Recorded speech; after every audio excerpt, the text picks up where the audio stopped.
नमस्कार दोस्तों। आज हम पढ़ेंगे सी लैंग्वेज में सिंपल प्रोग्राम हम लोग कैसे बनाते हैं। इससे पहले वाले वीडियो में हमने पढ़ा था कि डेटा टाइप क्या होता है और सी लैंग्वेज का स्ट्रक्चर क्या होता है, सी लैंग्वेज प्रोग्राम का स्ट्रक्चर क्या होता है। तो जो वीडियो वो देखे नहीं है वो पिछला वीडियो हमारा देख ले, तभी ये समझ में आएगा डेटा टाइप क्या होता है, वेरिएबल क्या होता है और ऑपरेटर क्या होता है। तो इस प्रोग्राम में लिखा हुआ है कि write a program to sum of two given number in C language। यहाँ पर देखिए इस प्रोग्राम को हम लोग कैसे करेंगे। तो दो गिवन नंबर दिया हुआ है, जैसे मान लीजिए एक नंबर कोई भी लेंगे, हमें किसी वेरिएबल की रिक्वायरमेंट होगी। जैसे पहला नंबर x है, x इक्वल टू, जैसे मान लीजिए हमने लिखा 14, ठीक है। तो ये 14 क्या हुआ, पहला नंबर हो गया। और y इक्वल टू आपने लिखा 16, तो y में कौन सी वैल्यू जा रही है, सेकंड नंबर जा रही है। और इन दोनों को हमें सम करना है। तो यदि हम सम लिखते हैं x प्लस वाई लिखते हैं तो ये क्या होगा, 14 प्लस 16 हो जाएगा।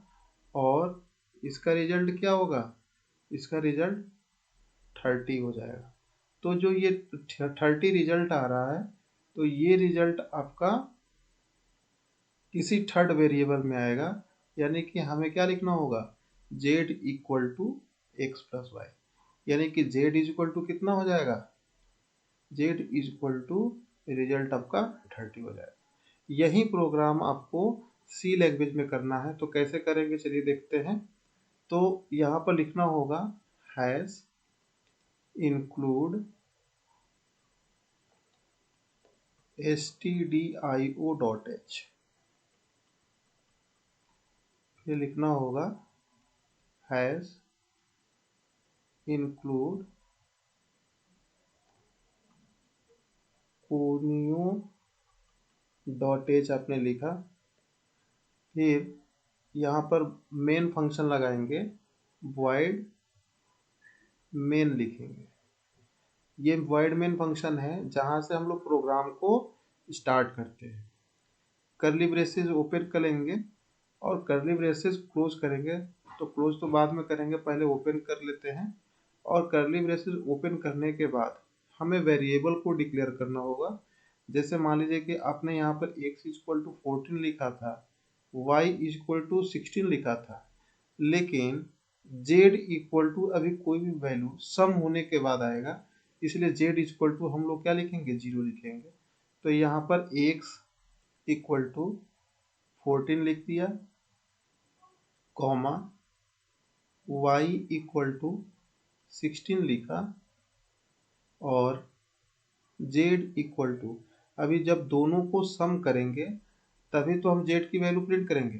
तो z इक्वल टू पहले हम लोग क्या लिख देते हैं, 0 लिख देते हैं। और देखिए हम यहाँ पर सेमीकोलन लगाएंगे।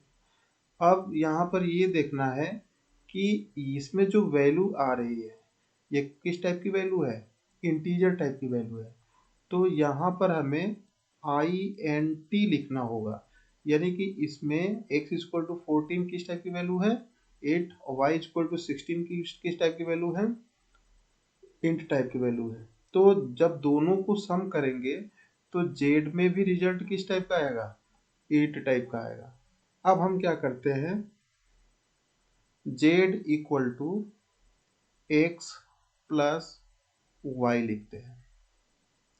जैसे हम x प्लस वाई लिखेंगे तो x की वैल्यू 14 हुआ और y की वैल्यू क्या हो गया, 16 हो गया। ये दोनों क्या करेगा, सम करेगा और z में रिजल्ट असाइन हो जाएगा। अब z को हमें प्रिंट करना है। तो एक स्टेटमेंट होता है, एक फंक्शन होता है प्रिंट f, एक फंक्शन होता है प्रिंट f। और यहाँ पर लिखेंगे %d। देखो डबल कोट्स लगाया है यहाँ पे, और डबल कोट्स क्लोज कर देंगे। फिर उसके बाद से यहाँ पर हम कॉमा लगाएंगे और क्या करेंगे, z लिख देंगे और यहाँ पर सेमीकोलन लगा देंगे। इसका मतलब ये हुआ ये %d इंटीजर टाइप की वैल्यू को प्रिंट करता है और z के रेफरेंस से जो वैल्यू होगा वो यहाँ पर प्रिंट कर देगा। तो z के रेफरेंस से जो वैल्यू दोनों को सम करने पे आ रहा है ना, वो वैल्यू होगा, वो %d के जगह पे प्रिंट कर देगा। आपको पता होना चाहिए %d इंटीजर टाइप की वैल्यू के लिए यूज करते हैं, %f फ्लोट टाइप की वैल्यू के लिए यूज करते हैं जिसमें दशमलव हो, और इंटीजर टाइप का जिसमें दशमलव नहीं हो। %c ये कैरेक्टर टाइप की वैल्यू को प्रिंट करते हैं, और %s ये स्ट्रिंग टाइप की वैल्यू को प्रिंट कराने के लिए यूज करते हैं।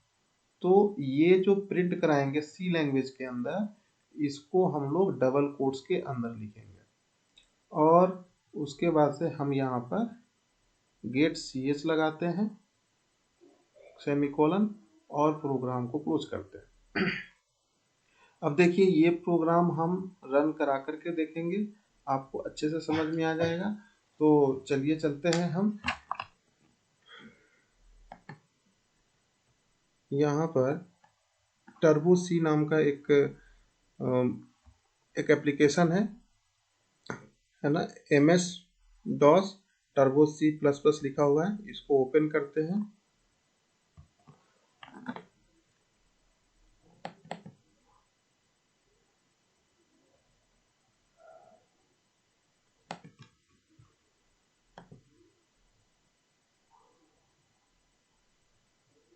ओपन करने के बाद से यहाँ पर देखिए टर्बो C++ स्टार्ट करते हैं। जैसे ही स्टार्ट करेंगे तो यहाँ पर आपका एक विंडो ओपन होकर जाएगा। यहाँ पर फाइल में जाते हैं और न्यू पे क्लिक करते हैं। न्यू पे क्लिक करेंगे, यहाँ पर देखिए पहले से बना बनाया है कोड, इसको हम शिफ्ट दबा करके डेल बटन दबा देते हैं तो ये डिलीट हो जाएगा, और इसको हम सेव कर देते हैं। तो फाइल में जा करके सेव पर क्लिक करिए या F2 प्रेस कर दीजिए, और यहाँ पर देखिए इसमें जो एक्सटेंशन होता है या तो .cpp होता है या सिर्फ .c होता है, ठीक है। cpp C++ के लिए यूज किया जाता है। यहाँ पर हमने लिख दिया first.cpp। cpp भी आप लिखोगे तो वो रन करेगा। ओके कर दीजिए। देखिए आपका ये first.cpp आ गया फाइल का नाम। अब यहाँ पर लिखेंगे हैश include studio.h, यहाँ पर लिखेंगे हैश include conio.h, फिर लिखेंगे void main। अब देखिए ये void main लिखा, ये मेन फंक्शन हुआ, और यहीं पे ओपन करली ब्रेसेस और क्लोज करली ब्रेस कर देंगे, और यहाँ पर लिखेंगे इंटीजर टाइप का x equal to 14, y equal to 16 लिखा, z इक्वल टू 0 कर दिया, और z equal to x plus y कर दिया, और यहाँ पर प्रिंट f एक फंक्शन होता है,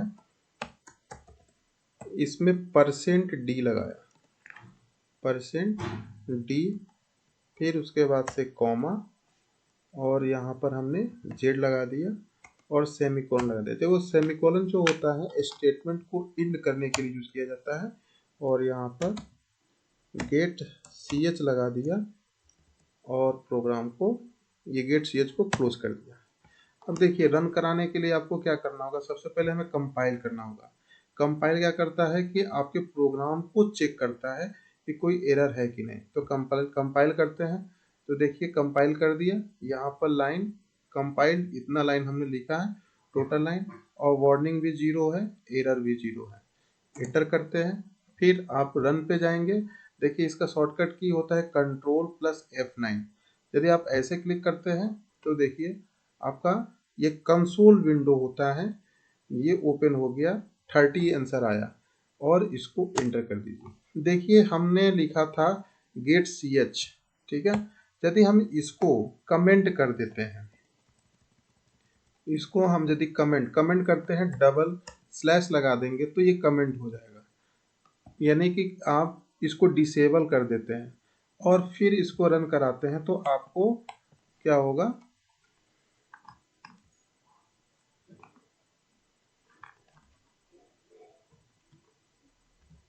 ये आपका रन नहीं दिखेगा, ठीक है।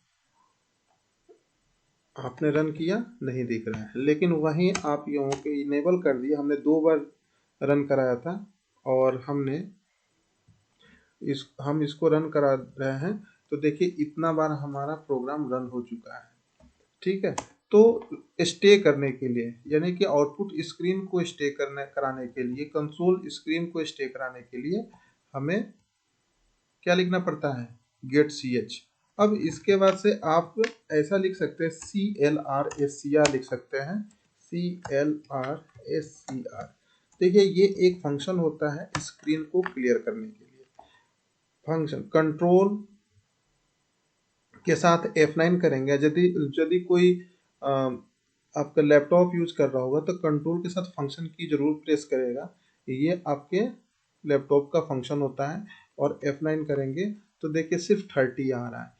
तो इससे पहले जो प्रोग्राम हम रन कराए थे उसको इसने क्या किया है, ये फंक्शन क्लियर कर दिया। अब इसके आगे ये लिख सकते हैं कि this function is used to clear console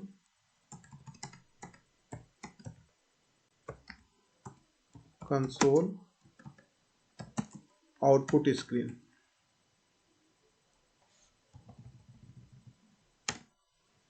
console output screen, ठीक है। तो ये जो फंक्शन होता है आपके कंसोल आउटपुट स्क्रीन को क्लियर करने के लिए यूज किया जाता है।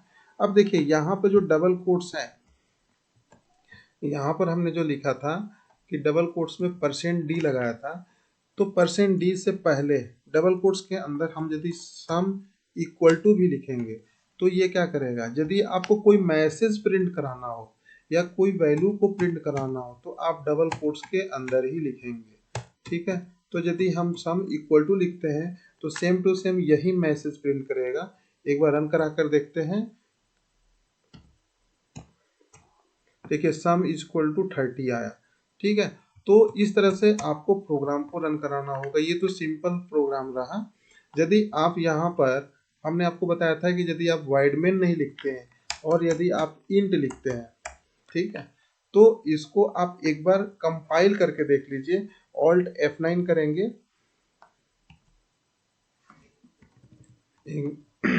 ऑल्ट F9 करेंगे तो देखिए वार्निंग बता रहा है 1, यानी कि इसका मतलब क्या होगा कि function should return a value, यानी कि जो आपने फंक्शन लगाया है इंट, उसके लिए आपको एक वैल्यू रिटर्न करना होगा। तो यहाँ पर आपको रिटर्न 0 लिखना पड़ेगा, रिटर्न 0 लिखना पड़ेगा यदि आप इंट मेन लगाते हैं तो। अब इसको